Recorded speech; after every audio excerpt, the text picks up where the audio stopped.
ये कहानी है कबीर की। 19 साल का कबीर कोटा से दिल्ली आया था Saint Michael's Institute of Technology में इंजीनियरिंग करने। और इस कॉलेज का रूल था कि सारे स्टूडेंट्स को कैंपस के हॉस्टल में रहना होगा। कबीर अपने एडमिशन को लेकर बहुत खुश था। इनफैक्ट वो अपने घर से कॉलेज जाने वाला पहला लड़का था। और जिस चीज का वो सबसे ज्यादा इंतजार कर रहा था वो थी फ्रेशर्स नाइट। सब इस रात के लिए बहुत एक्साइटेड थे और ट्रेडिशन के हिसाब से सबको अपने साथ एक डांस पार्टनर लेकर आना था। कबीर की इससे पहले कोई गर्लफ्रेंड नहीं रही थी और उसने आज तक किसी भी लड़की को डेट के लिए नहीं पूछा था, लेकिन फ्रेशर्स नाइट के लिए उसके दिल में कोई थी, रागनी। रागनी कॉलेज की सबसे सुंदर लड़कियों में से एक थी, जिससे कॉलेज के पहले दिन देखते ही कबीर को उससे प्यार हो गया था। कबीर ने हिम्मत करके रागनी को फ्रेशर्स नाइट के लिए पूछा और रागनी ने मुस्कुराते हुए हाँ भी कह दिया। रागनी ने कबीर से उसे शाम को पिक करने को कहा।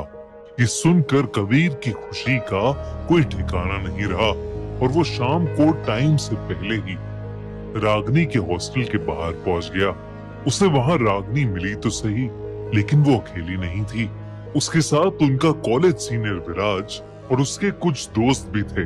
कबीर के आते ही विराज उसको कॉलर से पकड़कर मारने लगा और बस यही कहता रहा कि फर्स्ट ईयर होकर उसमें इतनी हिम्मत कहां से आ गई कि उसने विराज की गर्लफ्रेंड रागनी को फ्रेशर्स नाइट के लिए पूछ लिया। उस दिन विराज और उसके दोस्तों ने उस मासूम से कबीर को बहुत मारा।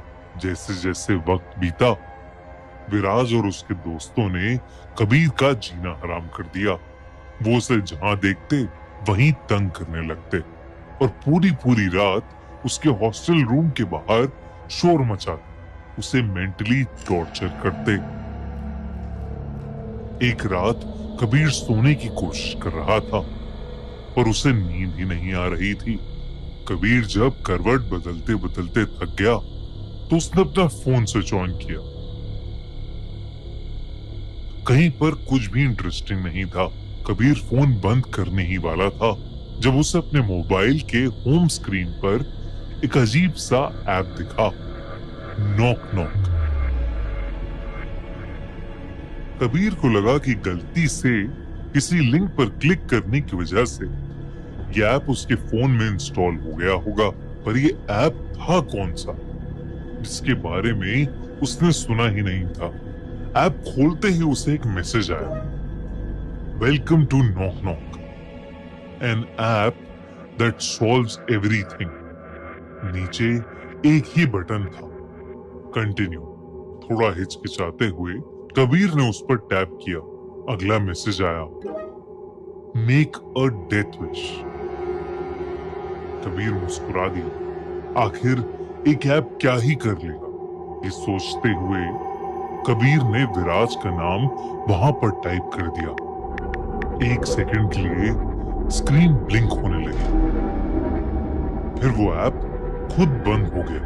कबीर को यह बात बहुत अजीब लगी और उसने फिर से उस ऐप को खोलने की कोशिश की, पर अब वो ऐप उसके फोन से गायब हो चुका था। ऐप स्टोर पर भी नॉक नॉक नाम का कोई ऐप उसे नहीं मिल रहा था। उसने सोचा कि शायद उसके फोन में वायरस आ गया है, इसीलिए उसने फोन को फॉर्मेट किया और फोन साइड में रखकर वो फिर से गहरी नींद में सो गया।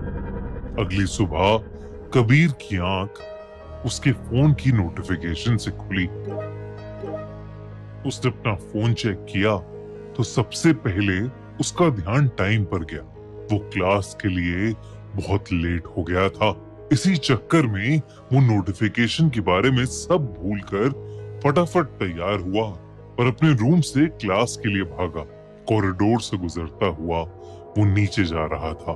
तभी उसने देखा कि रूम नंबर 21, विराज का रूम, पुलिस टेप से सील हो चुका था।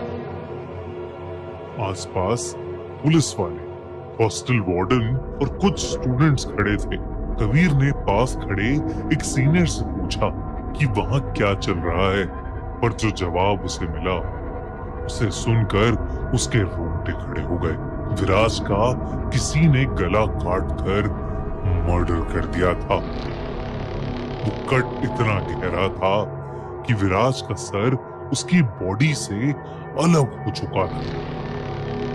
पर हैरानी की बात यह थी कि जब पुलिस आई तब विराज का कमरा अंदर से लॉक था। ना किसी ने कोई आवाज सुनी थी और ना ही कहीं पर कोई फोर्स्ड एंट्री के निशान थे। कबीर के दिमाग में पिछली रात वाला इंसिडेंट आया। उसने तुरंत फोन खोला और देखा कि वो ऐप उसके फोन में फिर से आ गया था और उसे जो नोटिफिकेशन आया था उसमें लिखा था नॉक नॉक, प्रॉब्लम सॉल्व्ड।